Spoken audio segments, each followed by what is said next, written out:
Las opiniones y comentarios vertidos en este programa no son responsabilidad de TV Azteca, sino de quien los emite.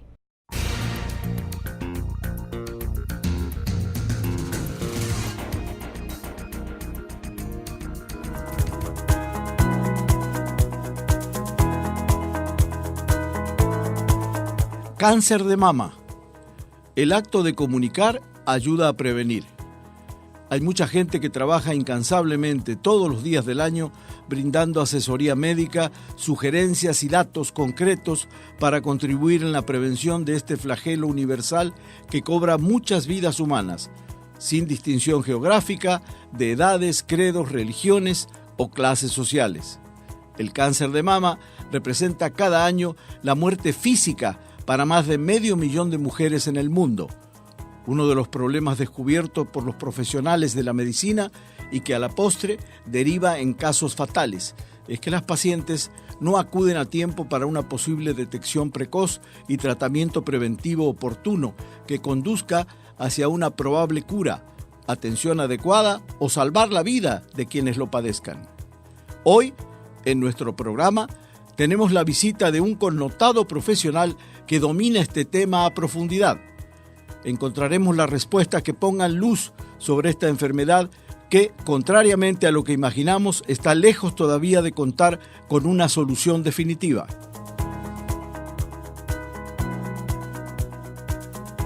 Buenas noches y bienvenidos a un nuevo programa donde pondremos sobre la mesa un tema de interés general como todas las semanas. El de hoy, especialmente cada año cumplimos con presentar la difusión de un programa de este tipo y bueno, tenemos a un súper invitado para que nos saque de muchas dudas y mi compañera Carla, buenas noches. ¿Qué tal? Buenas noches. Es el mes rosa, como bien lo decías, y además estamos en el marco todavía de este Día Mundial de la lucha contra el cáncer de mama. Mejor experto no podíamos tener. Gracias. Bienvenido, Homero Fuentes de la Peña, oncólogo.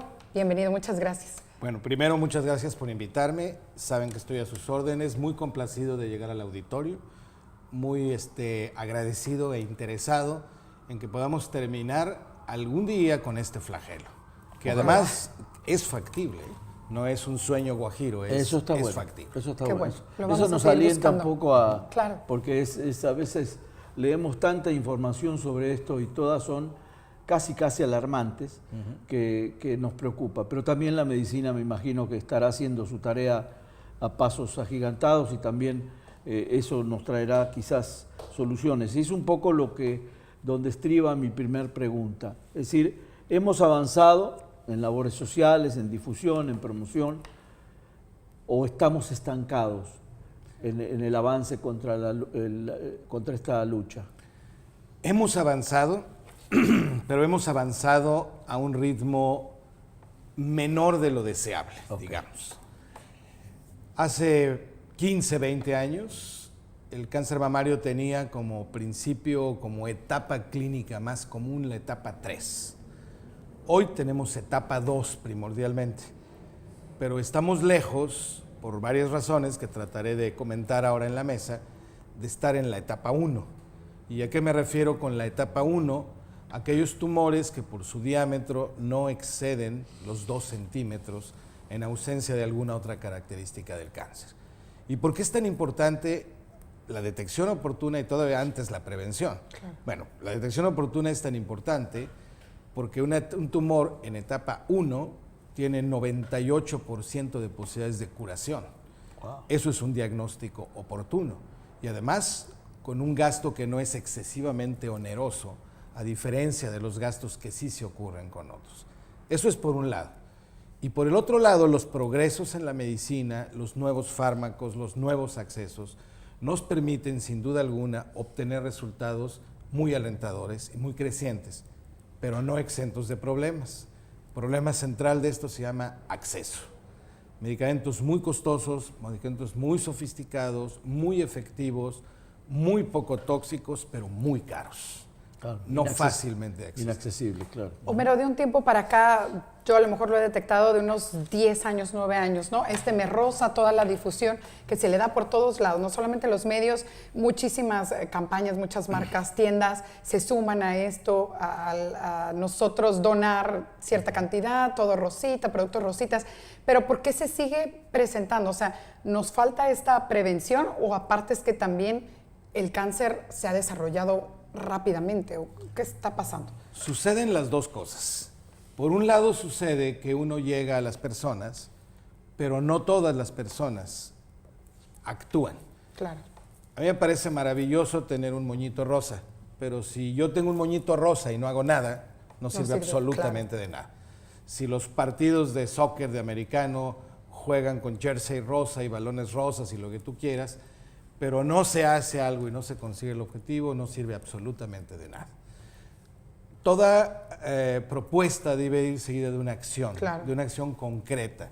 Y en el caso de esto, por ejemplo, los dos datos claves para poder prevenir en un inicio y reducir riesgos en otro. Lo primero, la autoexploración mamaria hecha de manera habitual, es decir, generar el hábito de.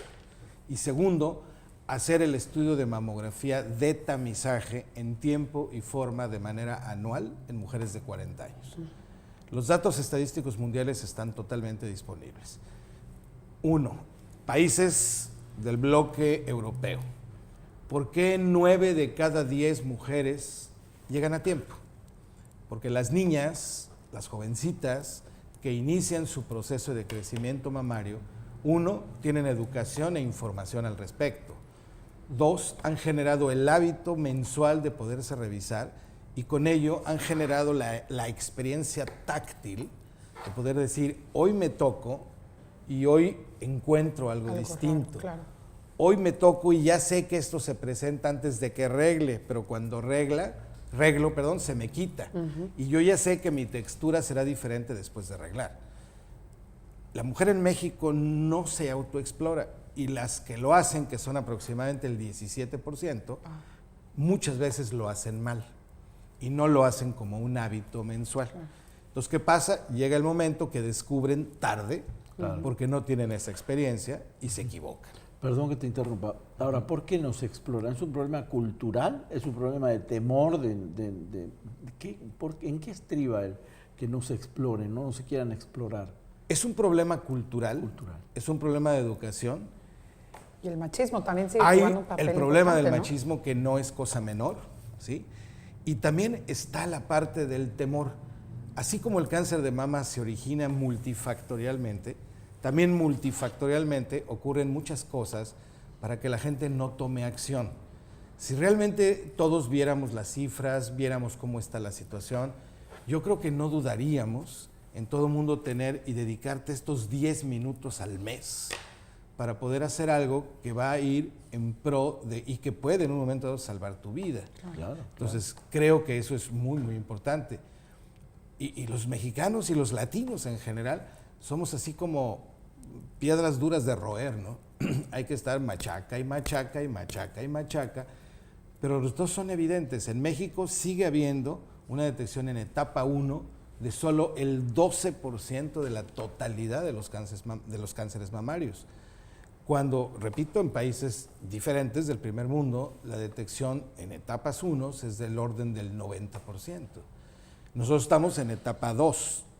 Todavía la etapa 2 tiene una aspiración relativamente alta para curación.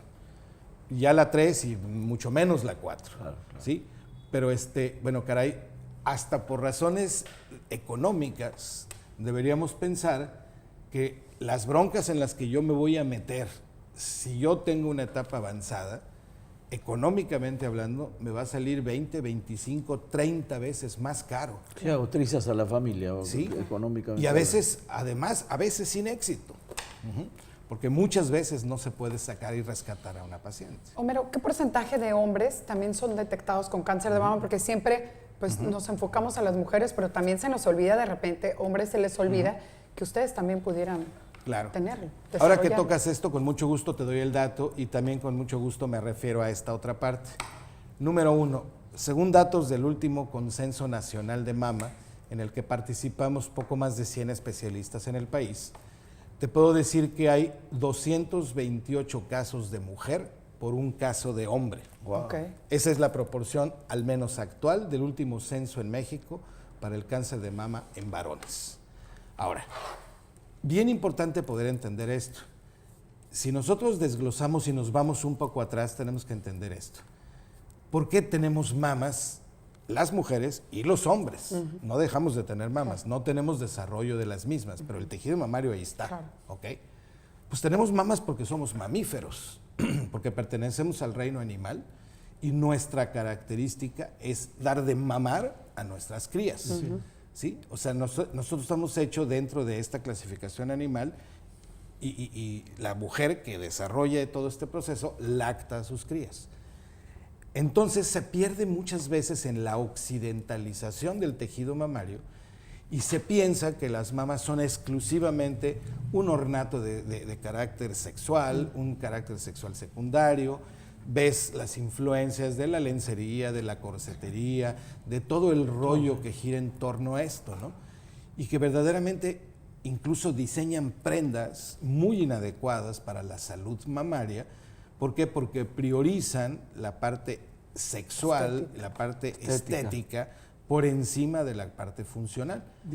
Te interrumpo, pero hasta la literatura hizo su contribución, ¿no? Claro, hasta la literatura. Sin senos no hay paraíso. Sin senos no hay paraíso. Y lo hicieron, no digo, ¿sí? es otro enfoque ya directamente relacionado con eso. Imagínate la amenaza, además. Sí. No hay paraíso. No hay paraíso.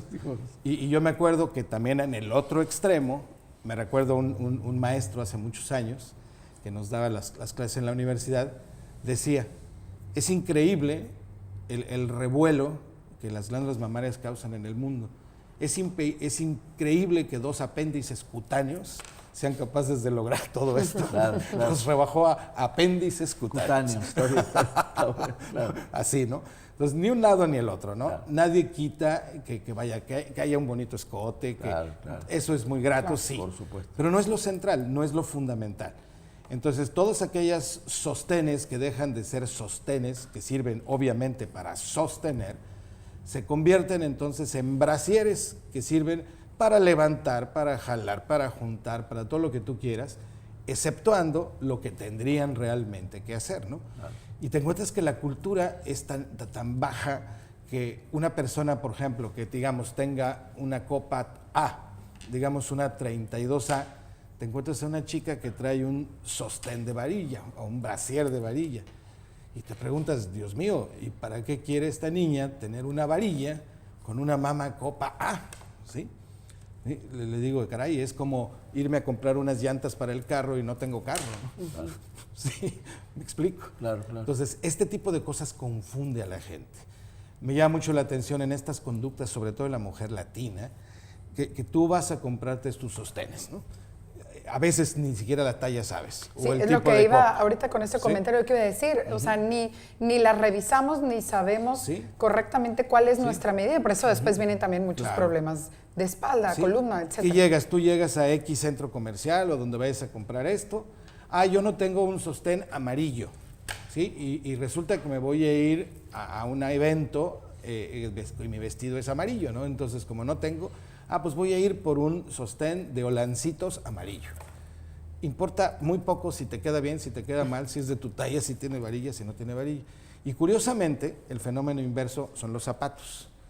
Una mujer estándar pasa por 10 zapaterías hasta que le plazca el zapato.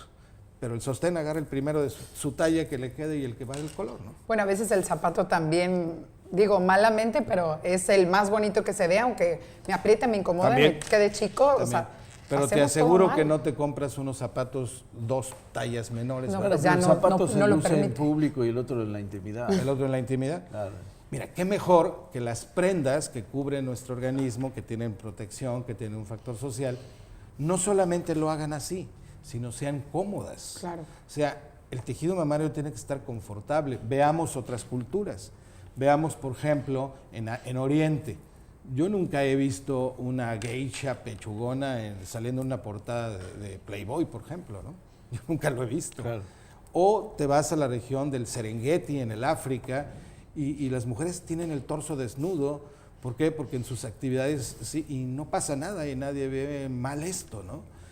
Incluso en Europa misma, la liberalidad al respecto es mucho mayor que aquí. Pero aquí quiero ver a unas mujeres sin sostén desnudas en la calle y bueno, se levanta la mitad de la ciudad, ¿no? Claro. ¿Sí? Homero, ya que te adelantaste, perdona, a este tema, tiene esta pregunta más adelante. Estás hablando, por ejemplo, ahorita de la ropa interior. Entonces, ¿quiere decir que esto puede desencadenar de alguna manera? También se habla mucho de ciertos productos, que sí, el uso de desodorante, el dormir precisamente con brasier. ¿Esto podría desencadenar a lo mejor cáncer de mama o es incorrecto, son mitos? Ok, el cáncer y el cáncer de mama en particular es una enfermedad absolutamente estigmatizada, ¿ok? Muchas de las cosas que se dicen son mitos, claro, o muchas de las cosas son verdades a medias e interpretaciones. Hay un estudio que se llama, un estudio americano con 19,000 mujeres, que estudia el impacto del sostén en 2 rubros: número de horas que se usa y qué tanta sujeción o compresión produce. El estudio demuestra categóricamente que es más común que el cáncer se presente en mujeres utilizando más horas el sostén y utilizándolo con mayor sujeción. No quiero decir con esto que el causal sea este. Quiero decir que es uno de los 72 factores de riesgo que la Asociación Americana ha dado como factibles. Entonces, si tú eliminas factores de riesgo, tu posibilidad reduce. Reduces la posibilidad. Hay factores de riesgo no modificables. ¿Cuál? Ser mujer. Tú no puedes modificar eso. Tener antecedentes hereditarios, tú no lo puedes modificar. Pero sí puedes modificar factores externos, como el tipo de sostén que usas, puedes modificar tu alimentación, puedes tener tu sobrepeso fuera de hélice, estar en un peso adecuado, puedes tener una actividad física suficiente o como la marca directamente la Unión Internacional contra el Cáncer, al menos 30 minutos 5 veces por semana, por ejemplo. Puedes reducir el número de bebidas que tomas, puedes evitar fumar, puedes hacer muchas otras cosas. En la medida que tú reduces los factores de riesgo, todo esto está calculado. Y el cálculo es tan sencillo como que el 40% de los cánceres que se presentan en la mama en la mujer son situaciones que podían no presentarse si modificáramos los estilos de vida. Claro. Y ese es un 40%. No hay otro que tenga mayor influencia. Esto del desodorante también podría ser, porque lo he escuchado mucho, no sé si es completamente un mito. Este sí es completamente un mito. Ok, no tiene que ver. Los desodorantes estos que tenían sustancias petroladas y algunas otras cosas ya no existen. En algún momento se intuyó y se dijo que era así. Lo que los desodorantes pueden ocurrir y pueden pasar, sobre todo aquellos que son de barra y que se quedan adosados, es que aquellos que son muy espesos puedan tapar los conductos sudoríparos. Pero eso no es cáncer de mama. Claro. Es totalmente mítico. El desodorante no tiene nada que ver con el cáncer de mama. Doctor, yo me sigo con las básicas. ¿A qué edad la mujer se tiene que empezar a autoexplorar? Ok.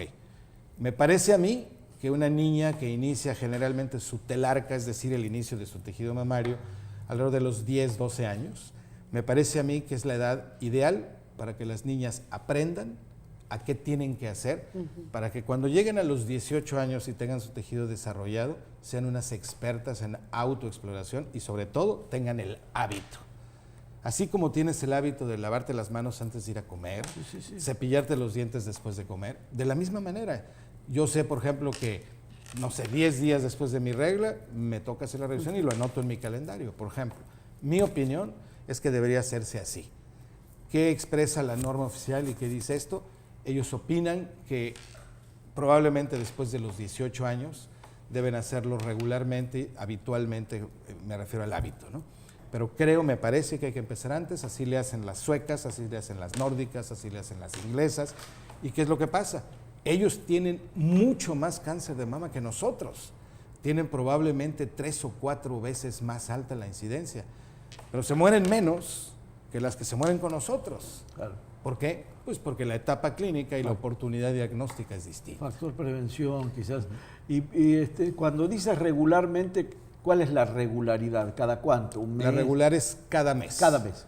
Tú debes como hacerlo la regla cada de la mes mujer. como la regla de la mujer. Ok. Lo puedes hacer realmente en cualquier momento. Es aconsejable que lo hagas un poco después de arreglar por la situación de la turgencia de la glándula. Pero mira, ya no la queremos de trenzas, ¿no? El día que quieras, ¿no? Claro. El día que quieras, háztelo una vez al mes, pon ahí tu calendario día 10 de cada mes, o como tú quieras. Pero el hecho es que te explores y que lo sepas hacer. La literatura está llena de información de cómo hacerlo. Los dedos necesitan tener una experiencia. Muchos de los ojos secundarios de los médicos están en los dedos. Los dedos, claro. Tenemos que tocar, tenemos que aprender y tenemos que distinguir texturas. Entonces, esto se aprende haciéndolo. No es de librito, ¿no? No es de leer. Doctor, las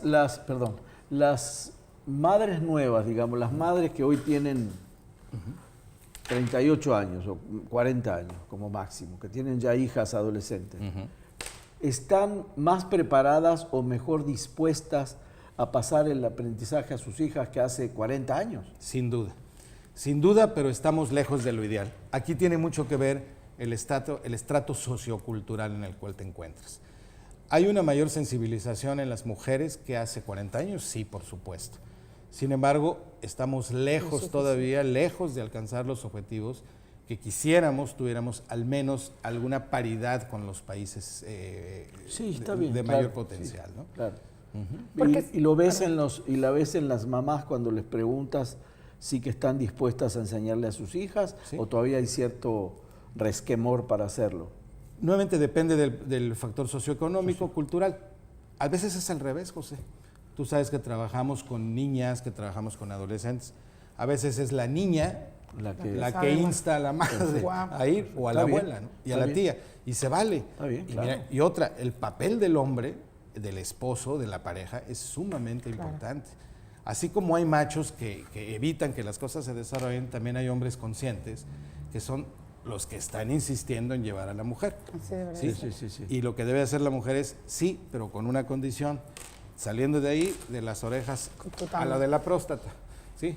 Porque Claro, ese es el ayudarse. otro tema, ¿no? Claro. La pareja debe ser una buena pareja, es un convenio de voluntades en donde ambas partes salen ganando, ¿no? además de intereses. Además de intereses, sí, además de intereses. No, me refiero al interés de que Sí, los dos claro, estemos sí, bien claro, de salud por y no supuesto. lleve Sí. a O sea, descomponerse. imagínate, vaya, es terrible el diagnóstico de un cáncer en una familia. Claro, Es terrible desde muchos puntos de vista.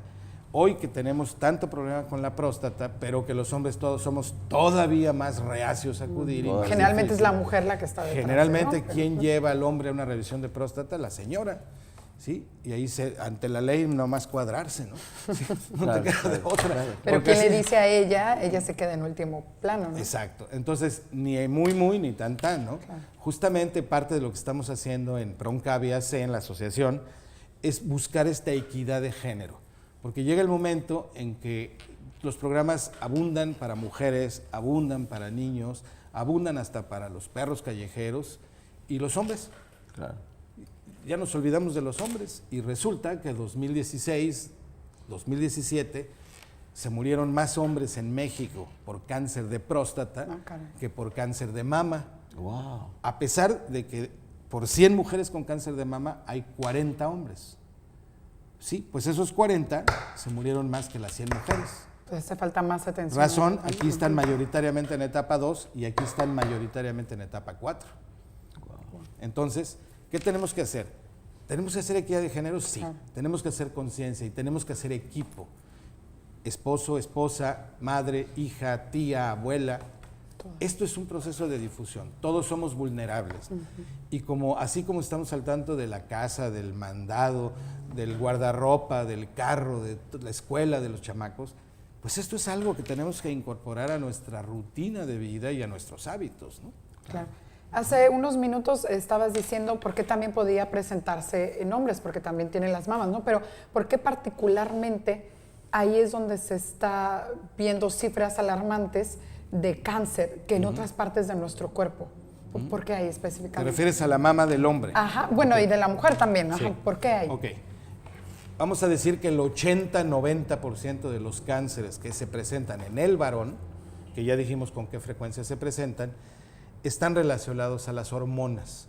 El cáncer hormonal se llama luminal A, pero es el cáncer que tiene una dependencia hormonal. En el hombre se presenta por una razón de tipo esencialmente químico. Si nosotros lo representáramos gráficamente, la fórmula química que contiene algo que tiene un nombre larguísimo, que se llama ciclopentano perhidrofenantreno, es de donde se desprenden la hormona femenina, la hormona masculina y el colesterol. Pues resulta que la diferencia entre andrógenos y estrógenos es tan simple como que una de las expresiones de esta fórmula química, en vez de ir para arriba, va para abajo, por ejemplo. A veces hay procesos mutacionales o procesos de equivocación de generación de transmisión a las células hijas, y resulta que pasa con los varones con cáncer de mama que por alguna razón están haciendo estrógenos a partir del colesterol o a partir de los andrógenos. Okay. Empiezan a tener una estimulación estrogénica totalmente inusual en ellos, se presenta una mutación, se agrega otra y otra y otra y otra, hasta que sale la oveja negra de la familia, ¿no? Claro. Y la hija, como de la quinta, sexta generación, resulta que ya es muy diferente a la célula madre que la da origen. Por eso en otras ocasiones he comentado, los seres humanos estamos generando cáncer todos los días de nuestra vida. ¿Por qué no todos tenemos cáncer? Bueno, porque tenemos un sistema inmunológico que nos protege contra ello, que nos reduce las redes de radicales libres, que nos evita mutaciones, que logramos mantener la homeostasis. Y esto se logra ¿cómo? Teniendo una vida sana y armoniosa. No olvidemos esto. La parte lúdica de los seres humanos, la parte cognitiva y la parte lúdica son entrelazadas y bioequivalentes. O sea, yo puedo ser un genio y solamente ser cognitivo, pero si yo me olvido de la parte divertida, de la parte donde está el arte, de la parte donde está el deporte, que lo integro en mi hemisferio cerebral diferente, entonces me voy a convertir en un nerdo, ¿sí? Y al revés, ¿no? Si solamente soy lúdico y no sé nada, pues voy a ser un payaso, ¿no? Entonces, ¿qué tengo que ser? Tengo que ser una gente armoniosa. Claro. Y esto implica la parte psicoemocional y la parte espiritual de los seres humanos. Y eso nos falla mucho en una sociedad como la nuestra, donde hay una enorme sociopatía desde los hogares mexicanos en una gran cantidad. Claro. Tenemos que hacer una pausa, pero regresamos aquí sobre la mesa hablando sobre este mes rosa, sobre todos los tipos de cáncer, en especial el cáncer de mama. Quédese con nosotros.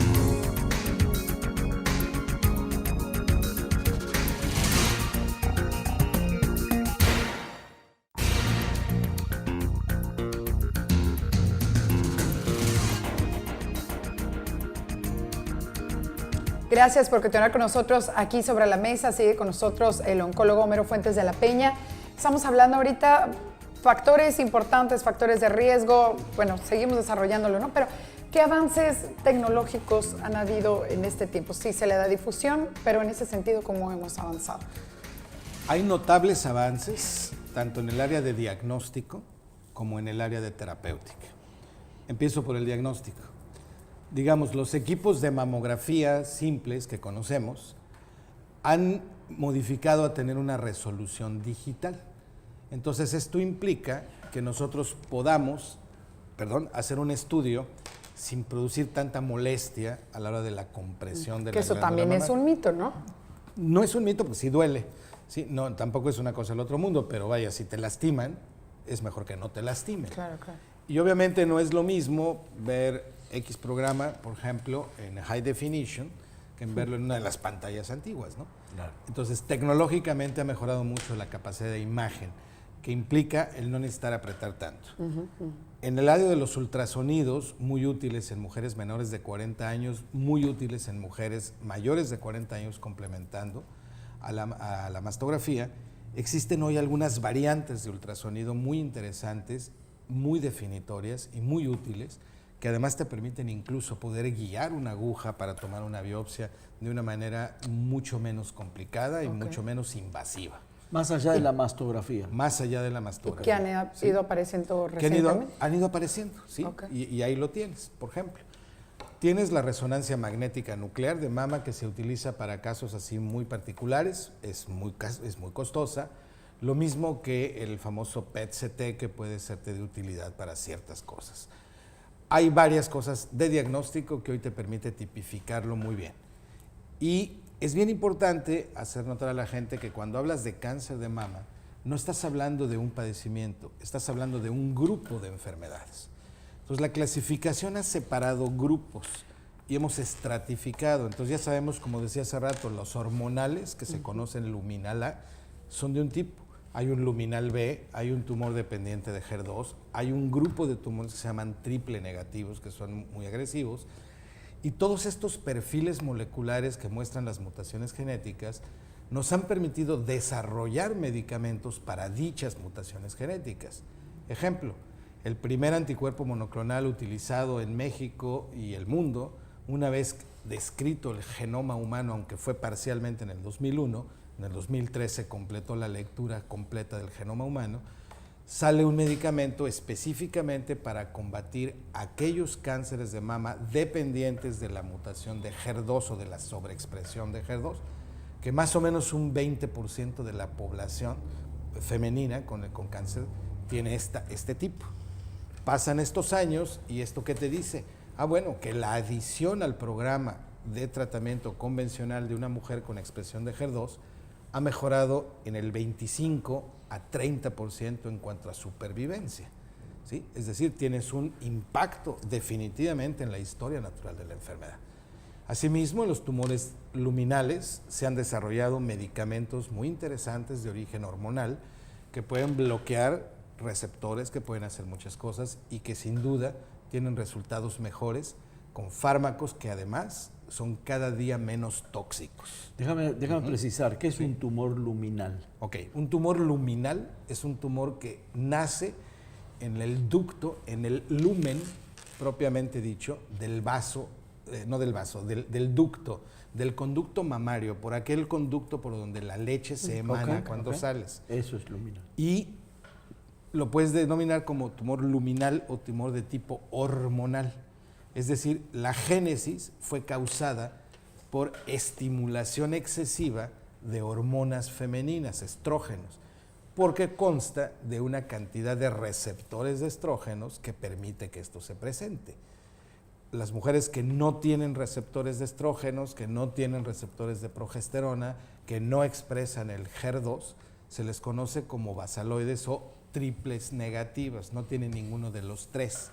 Pues ahí no te queda más que irte por terapia inespecífica, ejemplo, quimioterapia, por ejemplo. Pero el HER2 sí tiene esto, los tumores hormonales tienen las otras opciones. Hoy hay combinaciones, hoy hay tomados, inyectables, se ha precisado mucho. Yo me iba a parar ahí, perdón que te interrumpa, doctor. Precisamente en que a mí me tiene asombrado que la quimioterapia era con aparatos y el láser y te quemaban, y ahora hasta son tomadas, ¿sí? o sigue habiendo las dos. Sigue habiendo las dos, pero mira, acabamos de regresar del Congreso Europeo de Oncología y te puedo decir lo siguiente. Cuando yo iba, voy a cumplir 30 años de hacer oncología en breve. Cuando yo iba en un inicio de mi carrera, caray, el 90-95% de la información del Congreso Internacional era quimioterapia. Hoy, si tienes 5% de quimioterapia, es mucho. Wow. ¿Sí?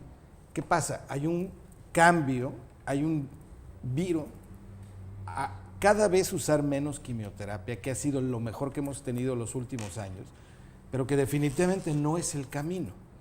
Entonces, hoy estamos en el punto donde estamos tratando de traslapar la una con la otra, de combinarlos y buscarlos. Esto te permite muchas veces usar dosis más pequeñas de quimioterapia. Los fármacos han mejorado mucho en sus efectos tóxicos. Tenemos antídotos muy eficientes para esto.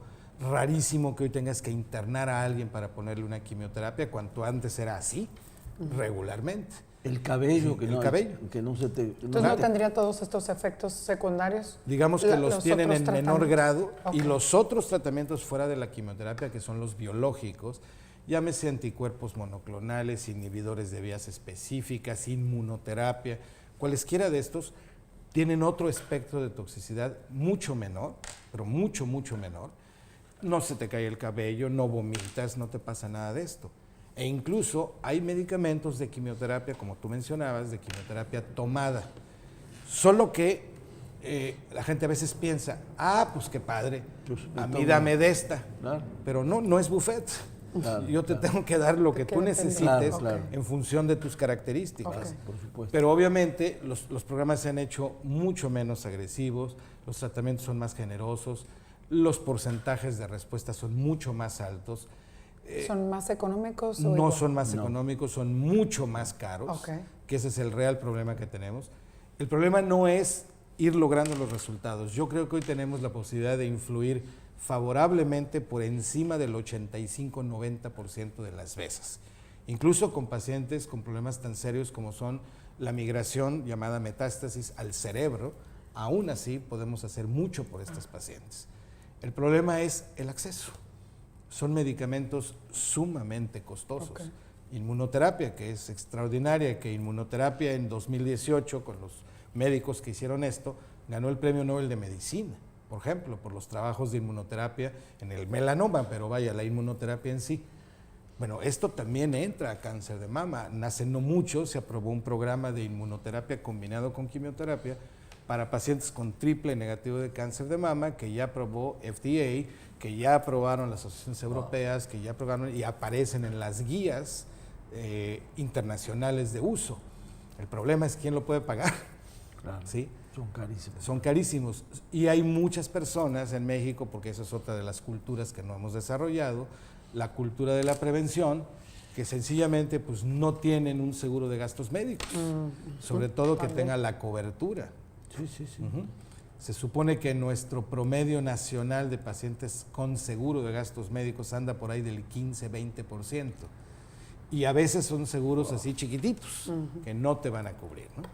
Entonces, el reto es ahora ver y encontrar el punto medio entre la industria farmacéutica que produce medicamentos, el mercado que tú tienes y el gobierno, ¿sí? Buscando que esta accesibilidad se dé. Yo puedo producir el medicamento más maravilloso del mundo y ¿de qué me sirve si nadie me lo puede comprar, ¿no? Es exacto. Se te va a caducar ahí en el anaquel. Claro. Ahora, los profesionales como tú, ¿vieron avances en cuanto a que las pacientes tienen más conciencia para la prevención del cáncer? Sí. ¿O estamos estancados? Mira, en Europa, en Estados Unidos, en Asia, absolutamente la gente está muy bien concientizada. ¿Y aquí? Y aquí vamos a media tabla. Media tabla. Estamos como en el fútbol, man, no pasamos el quinto partido. Todavía estamos. Todavía Sí. falta que la... Todavía la- falta. Vamos mejorando. Sí, vamos mejorando. Tú platicas con las pacientes, me imagino, largamente y podrás detectar que, Claro. que si la, no sé, una mujer joven tiene ya más conciencia sobre este tipo de cosas, ¿no? ¿Sí? Los talleres abiertos que hacemos, por ejemplo, ante un público en general, ¿no? A ver, todos ustedes, ¿han oído hablar de la autoexploración? Sí. ¿Se hacen la autoexploración? Sí. ¿Se hacen bien la autoexploración? Ya empiezan. No sé, cada vez se levantan menos manos, por ejemplo. Claro, ¿Sí? claro.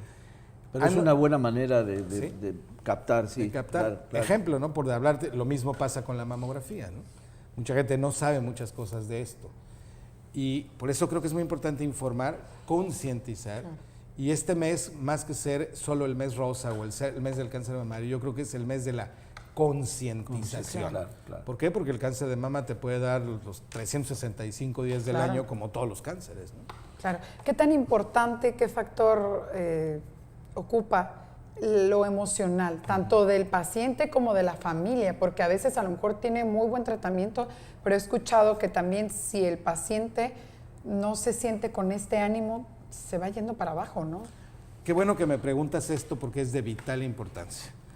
Hace rato les platicaba yo sobre 72 factores de riesgo a la fecha, porque se van acumulando.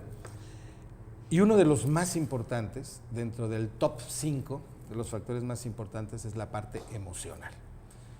Es claro que en esta desarmonía que tiene el individuo, los procesos depresivos, por ejemplo, los procesos de ansiedad crónica, el manejo incorrecto del estrés en una sociedad donde se vive muy rápido, donde se pasa todo este tipo de cosas, desestabilizan, para empezar, el sistema inmunológico, ¿sí? Y si el sistema inmunológico es nuestro sistema de protección y es nuestro guardián, y tú lo debilitas, pues ahí entiendes por dónde entra este tipo de rollos. No solamente son parte influenciable en la génesis, en el origen del cáncer de mama, son definitivamente cosas que hay que tratar durante el proceso y después del proceso. Yo tengo casi 20 años haciendo, ya lo concluí y ya lo publiqué, haciendo un trabajo sobre la calidad de vida de la gente en México en relación al cáncer. Son algo así como 5,300 entrevistas. Y déjenme decirles que los primeros tópicos antes de los síntomas fueron el mal manejo del estrés como tal y sentimientos, por ejemplo, como la ira, ¿sí? Sentimientos como el sentirme no amado, sentimientos como la minusvalía, sentimientos de odio y de rencor hacia los demás, aquello que me guardo por muchos años, que ahí está rumiando, dándome la vuelta. El mecanismo es exactamente el mismo. Llega al sistema inmunológico y eso ya no es una teoría, eso está completamente demostrado. Entonces, ¿qué tenemos que aprender? Pues tenemos que aprender en esta vida contemporánea a sabernos deshacer un poco del estrés y a lo mejor, mira, te cambias el uniforme llegando a tu casa y ahí ya no eres el doctor, ¿no? O ya no eres el ingeniero, o ya no eres el arquitecto, ¿no? Yo les digo en casa... O el publicista. O el publicista. Yo le digo en mi casa, sí, yo les digo en casa, aquí no soy ni médico, aquí soy jardinero. Claro, ¿Cómo que jardinero si no te metes al jardín? Ah, no, es que es de jardinero. Está bueno. Entonces, te olvidas un poco, te distraes con otras cosas y punto, ¿no? ¿Por qué? Mira, porque el estrés es parte de la vida, es inevitable. Y un ejemplo, de hecho lo necesitamos. Si ejemplifico, yo voy caminando en la calle distraído con mi teléfono celular y me estoy cruzando la calle y no me doy cuenta que viene un carro rápido y que tiene riesgo de atropellarme si yo no volteo, quizás con el rabo del ojo veo y veo que la única manera de salir de eso es correr. Lo hago gracias a ¿qué? A la liberación de adrenalina y de ciertas sustancias en mi organismo. Entonces yo lo canalizo así y después lo proceso. Por eso el estrés es necesario. Aquí el punto no es el estrés, es el mecanismo de canalización del estrés. Si, por ejemplo, tú en vez de preocuparte tanto, de irritarte tanto, empiezas a practicar a la par yoga, por ejemplo, o alguna otra actividad placentera, leer un buen libro, ¿sí? Ver un partido de fútbol, si te gusta el fútbol. Entretenerte, claro, de alguna manera. De alguna manera. Ir a terapia también, ¿no? También, y parte de esto también es el arte, ¿sí? Claro. Si te gusta la música, si te gustan las artes plásticas, la pintura, eso te cambia el chip. Y eso reduce considerablemente los índices de cáncer al grado de que ha sido esto reconocido claramente, pero es muy difícil de medir. Claro. Yo en mi trabajo lo hice claramente, hay 6 parámetros que puedes modificar y uno de ellos es este. Y la otra parte también de esta psique es la parte espiritual. Y no estoy hablando de religión, estoy hablando de espiritualidad. Claro, ¿no? por supuesto. Aquellos seres humanos que verdaderamente tienen o aprendemos el don de lo satisfactorio que puede ser dar, ¿no? Servir a los demás, apoyar, hacer la modificación, aunque sea un poquito de la vida de alguien, una mejora en algo. Los animalitos, ¿no? Las mascotas, todo este tipo de cosas que son muy importantes, ¿no? Te genera una liberación interior. Sí, maravilloso. Bueno, por lo menos yo lo sí, yo también. Yo tengo 11 gatitos en mi casa que son mis hijos, ¿no? Son mis gatijos. Y son maravillosos, ¿no? Entonces hay una serie de situaciones que puede ser mis gatitos rescatados que llegaron en condiciones críticas y que ahora son unos gatos hermosos, agradecidos, que te dan amor. Todo eso, mira, te limpia, ¿no? Por supuesto. Te modula mucho. Claro, claro.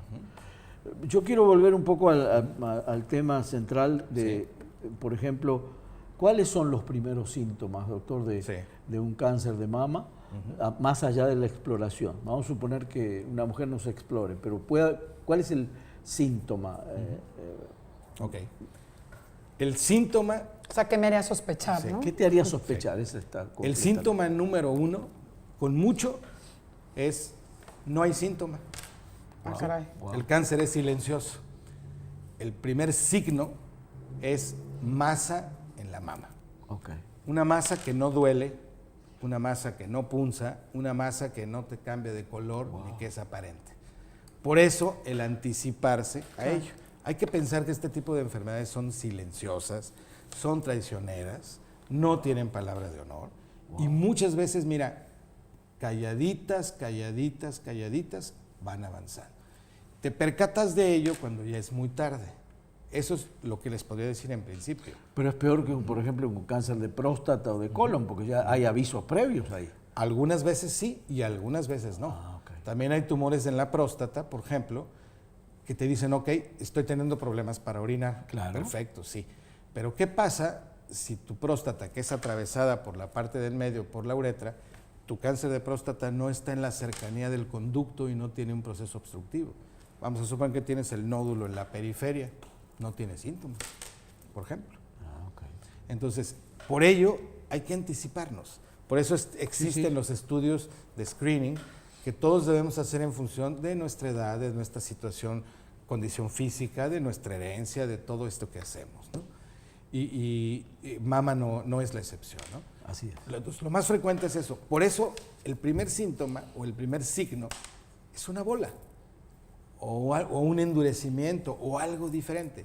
He ahí el por qué las niñas europeas lo primero que les enseñan es toca, toca, toca, toca. Toca y te avisa, claro. Y te avisa. Claro. Eso es lo primero que tienes que hacer. Y a veces no solamente en la mama, también un poquito esta parte, ¿no? De la axila, o sea, sería toda esta parte la que hay que autoexplorar. Sí, te digo por qué. Porque primero, la glándula mamaria no se circunscribe necesariamente solo al seno. Okay. Como mamíferos que somos, a veces tienes extensión de tejido mamario a la axila.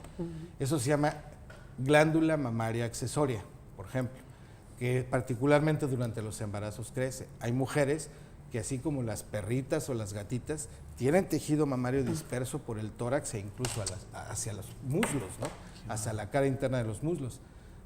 Una perrita, una gatita le da de mamar a sus cachorros y tienen 8 chichitas. Sí. Claro. Somos mamíferos, entonces hay algunas cosas así. Contando que además la zona ganglionar de la axila es un paquete completo con la mama. Es indistinguible el uno del otro. Por eso en el procedimiento que se hace cuando haces un procedimiento quirúrgico, incluyes la mama y la axila, que es el centro de drenaje. Entonces hay que revisarse y hay que aprender a revisarse. Doctor, nos quedan unos pocos minutos y yo quiero que me hables de Proncavi, por favor. Con mucho gusto. Proncavi es una asociación civil de carácter no lucrativo que lo que hace es trabajar en lo que, en mi punto de vista y en mi visión, es lo único que puede reducir la mortalidad de la gente por cáncer. Y es en la prevención y el diagnóstico oportuno. Nuestro centro es esto y nuestra forma de hacerlo es a través de educar, de informar, de utilizar talleres, foros, actividades masivas para poder llegar a la gente y poder difundir esto. Tenemos una gran cantidad y una gran diversidad de actividades. Tenemos una gran cantidad de personas profesionales de la salud competentes, de la salud emocional, de la nutrición, de todos, que trabajan con nosotros y que lo hacen de manera gratuita y que todos brindamos esto para que esto se dé. Y en función de la problemática que hay con el cáncer mamario en aquellas mujeres diagnosticadas, les ofrecemos los servicios complementarios que pueden cambiar el curso de sus vidas. Ejemplo, nutrición, psicología, terapia de arte, yoga, todo esto. No es una asociación que se dedique a dar tratamiento. Y eso no se puede hacer porque primero hablar de dinero y salud es un barril sin fondo. Y porque tampoco somos quienes para convertirnos en tú sí, tú no, te conviertes en una especie de semidios, ¿verdad? Claro. Que no es el papel. Lo que realmente sabemos es esto, la exploración en un inicio y el hábito de la misma y la mamografía reduce 30% la mortalidad, porque la mamografía ¿qué hace? Descubre aquello que los dedos no tocan, claro, que es demasiado pequeño. Ese 30% que hay en el mundo, en México solo es del 4%. ¿Por qué? Porque la gente no se hace la mamografía. O se hace la mamografía y no regresa por el resultado. O regresa por el resultado. ¿Sucede eso? Sucede muy seguido. Wow. ¿sí? Por ejemplo, Proncavi tenemos 10, 12 mil mamografías por año. Primero van 2,000. Se echa a perder el recurso de 10,000. ¿Sí? Es un convenio que teníamos con el gobierno del estado. Por cierto, ahorita está descompuesto el mamógrafo, en pleno octubre, pero ok, ese es otro boleto. Entonces, de esas 10, 12 mil mamografías, van 2 y la mitad no regresan. Entonces, no te permite cerrar el círculo. Entonces, hazte la mamografía, recoge el resultado y ve a la consulta y ve qué tienes. La mama no es cáncer o no cáncer, son alrededor de 50 padecimientos distintos. Entonces, ve si tienes uno que es tratable, que no vaya a ser precanceroso. ¿De qué sirve que haya dado ese primer paso? ¿De qué sirve que ¿no? des ese primer ¿Es cara paso? la mamografía? ¿Es cara? No. ¿Es costosa? Vamos a decir que en términos generales un mamógrafo digital te viene costando alrededor de 700, 800 pesos. Divídelo en 365 días del año claro. y evidentemente, pero la mujer mexicana no lo hace. Ese 30% del mundo en México es 4%.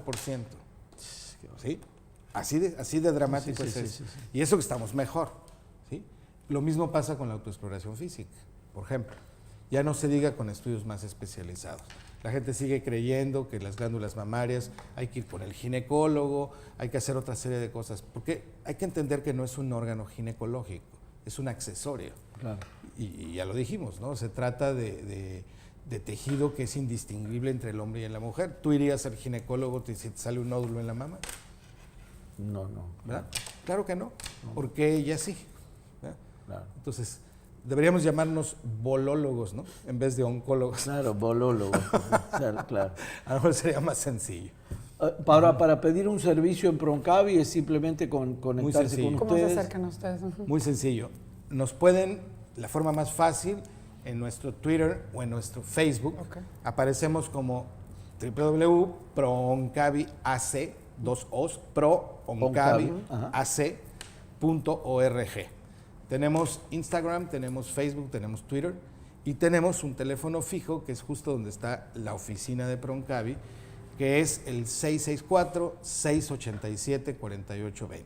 Repito, 664-687-4820. ¿Dónde están, doctor, físicamente? Físicamente estamos en la zona del Río, Ok. en un lugar muy céntrico, muy cerquita del Centro Cultural Tijuana. Es una calle que se llama Leona Vicario, Claro. que está muy cerca de aquí. En el número 1450, en el primer piso, en el 102, ahí estamos para servirles. No debería de haber ningún pretexto, ni físicamente, claro. teniendo a la mano todo el día el celular, y no es posible que no se acerquen, ¿no? Claro. Wow. Doctor, gracias porque contigo se consume la hora Sí. de una manera impresionante, pero aprendimos mucho. Tú, en tu Bastante. caso, pues como mujer, Claro. pues mucho más. Despejé dudas también, porque aunque uno cree irse informando cada año, pues también existen todavía ciertos estigmas y mitos, ¿no? Pero que es bueno y esperemos que a la gente también, tanto hombres como mujeres, les haya ayudado muchísimo. Te queremos dar un pequeño obsequio. Muchísimas por haber gracias. estado con nosotros esta Como noche. recién llegaste de Barcelona, entonces creo que te viene bien el ad Muy hoc. bien. Gracias. Me encanta leer. Es una de mis actividades lúdicas Una favoritas. terapia, Yo lo sé, bueno, claro. yo lo sé. Y les agradezco muchísimo estar aquí, poder a través de ustedes llegar a mucha gente.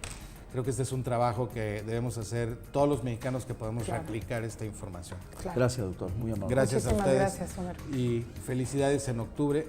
Actúen, no nomás el moñito, actuemos. Exacto. Compañera, Muchas bueno, gracias, José. quedó muy bien esto. Muy bien. Buenas noches, gracias por su sintonía y nos vemos la siguiente semana aquí sobre la mesa.